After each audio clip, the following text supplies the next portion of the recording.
আওয়ামী লীগের পরীক্ষিত বন্ধু হিসেবে জাতীয় পার্টি তারা তাদের অবস্থান কিন্তু বারবার জানান দিচ্ছে। জিএম কাদের, গোলাম মোহাম্মদ কাদের, এই গোলাম আজকে বলেছে যে সে বাংলাদেশে কোনো পাতানো নির্বাচন হতে দিবে না। তার এত বড় সাহস, দুঃসাহসিকতা, কথা বলার সাহস, 24-এর এই গণ রক্ত দিয়ে আমরা এইরকম গাদ্দার যে নাকি ভারত থেকে এসে ঢাকা এয়ারপোর্টে বলেছিলেন যে ভারতকে জিজ্ঞাসা না করে আমি কিছু বলতে পারবো না। এই ভারতের দ্বিতীয় গোলাম হাসিনা হলেন 1 নাম্বার গোলাম, আর জাতীয় পার্টি হলো 2 নাম্বার গোলাম। এই 2 নাম্বার গোলামকে বাংলাদেশ থেকে উৎখাত করার জন্য বাংলাদেশের তরুণ সমাজকে যেখানে তাকে পাবে সেখানেই জুতাপিটা করার অনুরোধ করছি। আমি জানি ইসলামী আন্দোলনের নেতা যখন ডাক দেন, যদি 1 ঘন্টার নোটিশও ডাক দেওয়া হয়, ঢাকা শহরের লক্ষ মানুষের ঢল নামে এবং তার নির্দেশে আপনারা লক্ষ মানুষ জীবন দিতে প্রস্তুত। কিন্তু এই মানুষগুলোকে যদি আমি প্রশিক্ষিত করতে পারি সঠিকভাবে, কিভাবে রাষ্ট্র পরিচালনা করতে হবে, কিভাবে বাতিলের চ্যালেঞ্জের মোকাবেলায় কথা বলতে হবে, কিভাবে আমার জনশক্তিকে দেশ পরিচালনার জন্য প্রশিক্ষিত করতে হবে, এই কাজটা যদি করতে পারেন পৃথিবীতে আপনাকে কেউ আটকাতে পারবে না। আওয়ামী লীগকে বাদ দিয়েছে, এটার আমি কোনো অর্থ দেখি না। আওয়ামী লীগকে আপনি দল হিসেবে বাদ দিতে পারেন না। আসসালামু আলাইকুম প্রিয় দর্শক শ্রোতা, আশা করি সবাই ভালো আছেন। নতুন একটি ভিডিওতে সবাইকে স্বাগতম। আপনারা ইতিমধ্যে জানতে পেরেছেন যে জিএম কাদেরকে নিয়ে সোশ্যাল মিডিয়াতে তুমুল পরিমাণ আলোচনা হচ্ছে। তিনি কি এমন বক্তব্য রেখেছে যা নিয়ে সোশ্যাল মিডিয়াতে এত তোলপাড় সৃষ্টি হয়েছে। ভিডিওর শুরুতেই এই সংক্রান্ত বেশ কিছু ভিডিওর অংশ বিশেষ আপনারা দেখেছেন। মূলত আজকের এই ভিডিওটিতে সেই সকল ভিডিওর বিস্তারিত আলোচনা দেখতে পারবেন। ভিডিওর শুরুতে যে সকল ভিডিও দেখেছেন তা থেকে হয়তো ইতিমধ্যেই আন্দাজ করতে পেরেছেন আজকের এই ভিডিওটি কতটুকু গুরুত্বপূর্ণ হতে চলেছে। অতএব চলুন না টেনে একটি লাইক দিয়ে সম্পূর্ণ ভিডিওটি দেখে আসি। আওয়ামী লীগ ও জাতীয় পার্টিকে ছাড়া নির্বাচন হতে দেওয়া হবে না, এ ঘোষণা দিয়েছেন জিএম কাদের। কত বড় সাহস! জিএম কাদের ঘোষণা দেয় আওয়ামী লীগ ও জাতীয় পার্টি ছাড়া কোনো নির্বাচন হতে দিবে না, হওয়া উচিত নয়, কিংবা সেটা পার্টিসিপেটরি হবে না, গ্রহণযোগ্য হবে না, এগুলো বলা এক জিনিস, আর নির্বাচন হতে দিবে না মানে হুমকি দেয়, হুঙ্কার দেয়। এখন এত বড় হুমকি হুঙ্কার জিএম কাদের কিসের ভিত্তিতে দেয়? সাহস কোথায় পেল? নেপথ্যে কারা? দর্শক, প্রথমে নেপথ্যে হচ্ছে বিএনপি। বিএনপি প্রশ্রয় ছাড়া এত বড় হুমকি দেওয়ার সাহস জিএম কাদের পায় না। আপনি যদি বিএনপি নেতাদের স্পষ্ট বক্তব্য শুনেন, টকশোতে বিএনপি নেতাদের প্রশ্নোত্তর শুনেন, ইউটিউবে বিএনপির ভাড়াটে ইউটিউবারদের বিশ্লেষণ শুনেন, আপনি সহজেই দেখবেন, আপনি বুঝতে পারবেন তারা স্পষ্ট করে বলছে জাতীয় পার্টিকে নিষিদ্ধ ঠিক হবে না। আবার আওয়ামী লীগ প্রশ্নে মির্জা ফখরুলের বক্তব্য অনেকবার আপনারা শুনেছেন, কি যে আওয়ামী লীগ এটা জনগণের ব্যাপার, নির্বাচনে অংশগ্রহণ করার সুযোগ দেওয়া দরকার, জনগণ ভোট না দিলে তারা নাই, জনগণের উপর ছেড়ে দিন। এখন দেখেন এই যে জিএম কাদেরের যে ঘোষণা, ধৃষ্টতাপূর্ণ ঘোষণা যে জাতীয় পার্টি ও আওয়ামী লীগকে ছাড়া নির্বাচন হতে দেওয়া হবে না, এই যে হুমকি, এই হুমকির ভিতরে কন্টেন্ট কি? তিনি কি বলেছেন? তিনি যা বলেছেন সব মির্জা ফখরুল বিএনপি যা বলে ওইটা। এর মানে শেখ হাসিনা সবাইকে বাদ দিয়ে একতরফা নির্বাচন করেছে, আমরাও কি তাহলে আওয়ামী লীগ জাতীয় পার্টিকে বাদ দিয়ে একতরফা নির্বাচন করব? এই যুক্তি প্রথম দিয়েছে বিএনপি, মির্জা ফখরুল, এখন ওইটা কপি করে দিচ্ছে জিএম কাদের। তাহলে জিএম কাদেরের এই ধৃষ্টতাপূর্ণ ঘোষণার নেপথ্যে যে বিএনপি আছে এবং বিএনপি শিখিয়ে দেওয়া ভাষায় যে আওয়ামী লীগ জাতীয় পার্টিকে ছাড়া নির্বাচন হতে দেওয়া হবে না হুমকি দিচ্ছে, এটা বুঝতে মনে হয় আর বাকি নেই। এরপরে দেখেন জিএম কাদের প্রেস কনফারেন্স করছে, সাংবাদিকদের সাথে কথা বলছেন, সেখানে প্রচুর সাংবাদিক, মানে ক্যামেরায় জিএম কাদেরের চেহারা দেখা যায় না, বুমের জ্বালায় জিএম কাদেরের চেহারা দেখা যায় না। আমি একটা ফুটেজ নিতে চেয়েছিলাম, ছবি, তা সব দেখি মানে মাইক্রোফোন আর মাইক্রোফোন, সাংবাদিকদের উপচে পড়া ভিড়। আচ্ছা, জাতীয় পার্টির মতো একটা পার্টি যেটা সুস্পষ্ট ভারতের দালাল, আওয়ামী লীগের গৃহপালিত পার্টি, যে জাতীয় পার্টি থাকার কথা জেলে,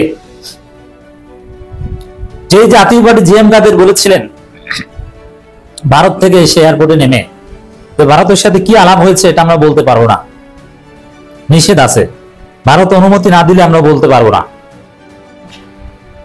তো দর্শক, এই জায়গায়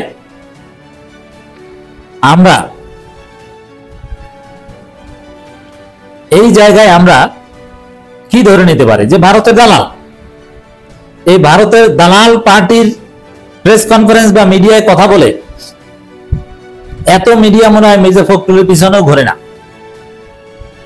এটা দ্বারা একটা বিষয় স্পষ্ট হয় যে বাংলাদেশের মিডিয়াগুলো চায় আওয়ামী লীগ এবং জাতীয় পার্টিকে নির্বাচনে। এবং মিডিয়াগুলো এর নেপথ্যে আছে। কারণ তারা যেভাবে ফুলিয়ে ফাঁপিয়ে বড় করে দেখাচ্ছে, না জাতীয় পার্টি কি এদের কিছু আছে? এদের পেছনে এত মিডিয়া দৌড়বে কেন? হাসিনা যে মিডিয়াগুলো দখল করে নিয়েছে, সাংবাদিকদের মানে যেগুলো তৈরি করে রেখেছিল, সাংবাদিকদের একটা অংশ যে দালাল, এবং প্রিন্ট মিডিয়াগুলো যে এখনো যে ভারতের দালাল, তার প্রমাণ হচ্ছে এটা। ভারত চায় জাতীয় পার্টিকে, মিডিয়াগুলো চায়। আর এই মিডিয়াগুলো দখল করেছে বিএনপি, বিএনপির চায়, বিএনপির মিডিয়াগুলো চায়। এখানে হওয়া উচিত ছিল মিডিয়াগুলো জাতীয় পার্টিকে ফেসিবাদের দোষর হিসেবে বর্জন করবে, যে এরা কোনো পলিটিক্যাল পার্টি না, না একদম মেইনস্ট্রিম পলিটিক্যাল পার্টি চাইতো বড় কিছু। এখন এরকম একটা বন্দোবস্ত আছে আওয়ামী লীগ এবং জাতীয় পার্টিকে নির্বাচনের সুযোগ দিতে, কিন্তু এটা পারবে না। কেন পারবে না? আমি বলছি যে আসুক জাতীয় পার্টি, আওয়ামী লীগ নির্বাচনে আসুক, মায়ের কত প্রকার ওকে কি, পিটানি কত প্রকার ওকে কি বুঝবে, জনগণ পিটিয়ে নির্বাচন ছুটাই দেবে। জাতীয় পার্টি আওয়ামী লীগের ক্ষেত্রে দেখেন, ওই বিএনপি যে বয়ান দেয় জাতীয় পার্টি নিষিদ্ধ হলে জামাতের লাভ হবে, আর জামাতের লাভের জন্য জাতীয় পার্টিকে নিষিদ্ধ করার বা নির্বাচন থেকে দূরে রাখার চক্রান্ত, এই বয়ান প্রথম দিয়েছে বিএনপি, এটা ভারতের বয়ান, এখন এইটা দেয় জিএম কাদের। তাহলে এগুলো নেপথ্যে কিন্তু ভারত এবং বিএনপি। জাতীয় পার্টি ও কার্যক্রম নিষিদ্ধ ঘোষিত রাজনৈতিক দল আওয়ামী লীগ ছাড়া কোনো নির্বাচন হতে দেওয়া হবে না বলে মন্তব্য করেছেন জাতীয় পার্টির চেয়ারম্যান জিএম কাদের। শুধু জাতীয় পার্টিকে নিয়ে করতে হবে তাও না, আওয়ামী লীগ সহ বলছেন, এটা হচ্ছে বেশি তাৎপর্যপূর্ণ। এর মানে স্পষ্টভাবে ভারতের অ্যাসাইনমেন্ট। আর শুধু জাতীয় পার্টি নিজেরা বাঁচার জন্য নির্বাচনে অংশগ্রহণ করতে চাইলে তারা আওয়ামী লীগকে সহ বলতো না, শুধু জাতীয় পার্টিকে ছাড়া নির্বাচন হতে দেওয়া হবে না, এই থ্রেট দিত। জিএম কাদের বলেছেন, তিনি বলেন জাতীয় পার্টিকে বাদ দিতে পারলে জামাত ইসলামীর আহ্বান হবে, তাই ষড়যন্ত্র চলছে। এখন জামাতের ষড়যন্ত্র চলছে, এটা কার ন্যারেটিভ? এটা ভারতের ন্যারেটিভ। কোনটা ভারতের দালালি, ভারতের অ্যাসাইনমেন্ট? এটা জামাত বিষয়ে কার কি বক্তব্য, এটা দেখলেই বুঝবেন। সেম কথা ডাক্তার জাহিদরা বলতো, মির্জা ফখরুল, সালাউদ্দিনরা বলতো, আমির খসরুরা বলতো, ওইটি এখন জিএম কাদের বলছে।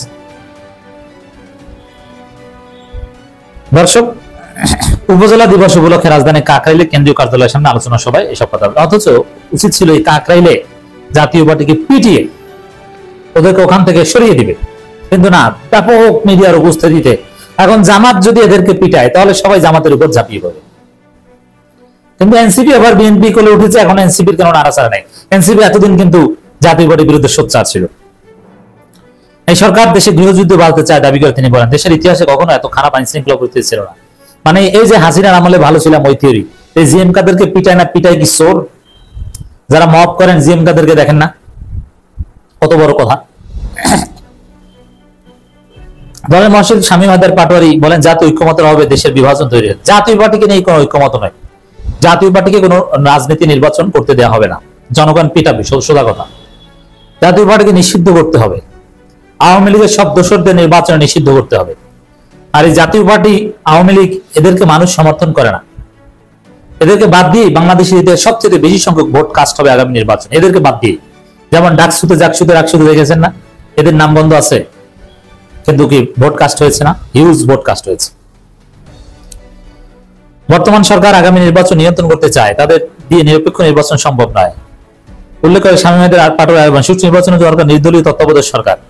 এদিকে বিএনপিও ইউনূসের সাথে দেখা করে বলে আসে যে নির্দলীয় তত্ত্বাবধায়ক সরকার দরকার, এই সরকারকে তত্ত্বাবধায়ক সরকারের রূপ নিতে হবে। জাতীয় পার্টিও বলে তত্ত্বাবধায়ক সরকার রূপ নিতে হবে, এই সরকার দিয়ে সম্ভব না। এর অর্থ কি দাঁড়ায়? সবার গোড়া ভারত, এটা ভারতের থিওরি। মনে রাখবেন, এখন যারা তত্ত্বাবধায়ক সরকারের কথা বলবে ইউনূস সরকার পরিবার, সব ভারতের দ্বারা। ভারতীয় অ্যাসাইনমেন্ট দিয়েছে যে ইউনূসকে সরিয়ে একটা তত্ত্বাবধায়ক সরকার করো, কারণ ইউনূস থাকলে তো সংস্কার করবে, অন্তর্বর্তীকালীন সরকার তো সংস্কার করতে পারবে, নানান অর্ডিন্যান্স ডিক্লেয়ার করতে পারবে। কিন্তু তত্ত্বাবধায়ক সরকার তো অনলি নির্বাচন, তখন কিন্তু ভোট চুরি করা যাবে, সংস্কার ঠেকিয়ে দেওয়া যাবে, ৭২ সংবিধান বাঁচানো যাবে। দর্শক, ভারতের প্রেসক্রিপশনে বিএনপি, জাতীয় পার্টি, আওয়ামী লীগ মিলে, বিএনপি এবং আওয়ামী লীগ এবং জাতীয় পার্টিকে নির্বাচনে অংশগ্রহণ করাতে চাচ্ছে, মিডিয়াগুলো এর সাথে আছে, কিন্তু এটা পারবে না, কারণ জনগণ পিটিয়ে এদের হাত পা ভেঙে দিবে নির্বাচন করতে আসলে। আর ওই যে আন্তর্জাতিক মানবাধিকার কয়েকটা সংস্থা লবিস্ট নিয়োগ করে আওয়ামী লীগ, তাদের মাধ্যমে আওয়ামী লীগের নিষেধাজ্ঞা প্রত্যাহারের সুযোগ দেওয়ার আহ্বান জানিয়েছিল, কিন্তু এর উত্তর দিয়ে দিয়েছে সরকার, যেটা সম্ভব না, আওয়ামী লীগ নিষিদ্ধ থাকবে। আমি আশা করছি সম্পূর্ণ ভিডিওটি দেখেছেন এবং এই ভিডিওর সাপেক্ষে আপনার কি মতামত অবশ্যই কমেন্ট বক্সে জানিয়ে যাবেন। ভিডিওটি ভালো লেগে থাকলে শেয়ার করতে ভুলবেন না। আমাদের এই চ্যানেলে নতুন হয়ে থাকলে চ্যানেলটি সাবস্ক্রাইব করে চ্যানেলের পাশে থাকবেন। আর যারা ইতিমধ্যে চ্যানেলটি সাবস্ক্রাইব করেছেন তাদেরকে অসংখ্য ধন্যবাদ। দেখা হবে নতুন কোনো ভিডিও নিয়ে, ততক্ষণ সবাই সুস্থ থাকবেন। আল্লাহ হাফেজ।